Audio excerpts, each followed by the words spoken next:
আসসালামু আলাইকুম। আজকের এই সুন্দর ভিডিওটি আমি কিভাবে করেছি সব কিছু থাকছে ছোট্ট ভিডিওতে, সাথেই থাকুন।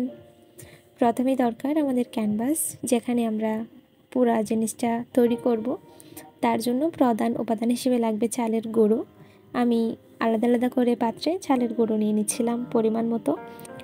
এতে আপনি আপনার ক্যানভাসের সাইজের উপর ভিত্তি করে কতটুকু নেবেন না সেটা ডিসাইড করতে পারেন। সো আমি এখানে দুটো পাত্র নিয়ে নিলাম এবং একটা পাত্রের মধ্যে ব্লু কালার ইউজ করতেছি, কারণ হচ্ছে এখানে একটা পানির শ্যাডো দিব। সেই সাথে ইউজ করলাম ফেভিকল গ্লো, যেটা একটু আঠালো ভাব হয়ে যেন লেগে থাকে। এবং বালির অংশটি দেওয়ার জন্য আমি এখানে ইউজ করলাম ইয়েলো গোল্ড।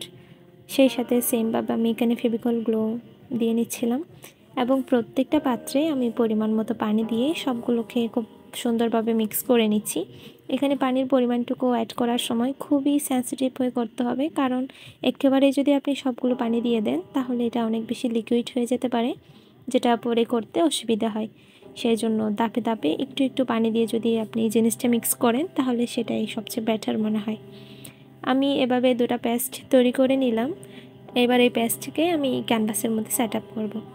আমি ক্যানভাসের মধ্যে সেটাকে সেট আপ করে নিচ্ছিলাম। প্রথমেই আমি এখানে ব্লু কালার যেটা সেটাকে অ্যাড করে নিচ্ছি। মূলত এটা পানির শ্যাডো হিসেবে ইউজ করলাম। আমার কাছে নাইফ ছিল না, তার কারণে আমি এটা ঠিকঠাক করতে পারছিলাম না, যার কারণে হাত দিয়েই হচ্ছে পরে সেট আপ করে নিচ্ছিলাম। তবে হাত দিয়ে করতে আলাদা একটা শান্তি লাগছিল। কাজটা ঠিকঠাকভাবে যেন নিজে যেভাবে চাচ্ছিলাম সেভাবেই দিতে পেরেছি। এবং বালির অংশের জন্য আমি যেটা পেস্ট তৈরি করেছি সেটা এখানে অ্যাড করে নিচ্ছি। যেহেতু এখানে পেস্ট দুটাই খুবই নরম, সেহেতু আমার এগুলাকে অ্যাড করার ক্ষেত্রে কোনো এক্সট্রা গাম ইউজ করতে হয়নি। এবার সেখানে শামুক এবং ঝিনুক অ্যাড করার পালা। আমার কাছে বেশ কিছু শামুক ঝিনুকের অংশ ছিল, সেগুলোকে আমি এখানে আস্তে আস্তে অ্যাড করে দিচ্ছিলাম। অ্যান্ড মজার ব্যাপার হলো এগুলো অ্যাড করার সময় আমার বারবার হাসি পাচ্ছিল আর মনে পড়ছিল যে এগুলো আমি কোরানোর সময় কি হয়েছে। সো এখানে আমি পানির যেই ঢেউটা আছে, ঢেউ দেওয়ার জন্য চালের গুঁড়োর সাথে একটু গ্লু এবং সেই সাথে পানি দিয়ে মিক্স করে নিলাম এবং একটা কোন বানিয়ে সেই কোনের সাহায্যে এগুলা দিয়ে নিচ্ছিলাম।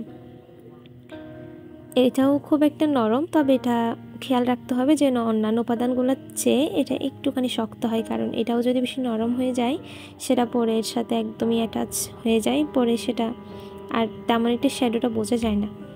আমি এগুলোকে আস্তে আস্তে করে মিলিয়ে নিচ্ছিলাম যেন জিনিসটা একটু দেখতে সুন্দর লাগে। হেয়ার ইজ মাই পেন্টিং কেমন হয়েছে জানাতে ভুলবেন না। এই আইডিয়াটা সম্পূর্ণ আমার নতুন ছিল। দেখা হচ্ছে নেক্সট কোনো ভিডিওতে। টাটা।